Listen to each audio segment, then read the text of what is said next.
అమరావతిని కేంద్రం ఏపీ రాజధానిగా గుర్తించిందన్నారు టీడీపీ నేత వర్మ. జగన్ 3 రాజధానుల నినాదంతో ఎన్నికలకు వెళితే ఏం జరిగిందో అందరూ చూశారని తెలిపారు ఆయన. ప్రజలకు సీఎం చంద్రబాబుపై విశ్వాసం ఉందని స్పష్టం చేశారు వర్మ.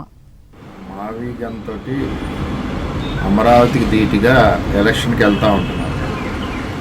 ఆల్రెడీ జగన్మోహన్ రెడ్డి గారు 3 రాజధానుల పేరుతో ఎలక్షన్కి వెళ్ళారు. ప్రజలు ఏం చెప్పారో వైఎస్ఆర్ పార్టీకి తెలుసు.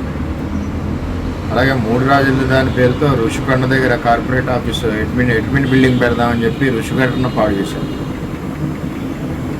ప్రజలు ఏం చెప్పారో తెలుసు.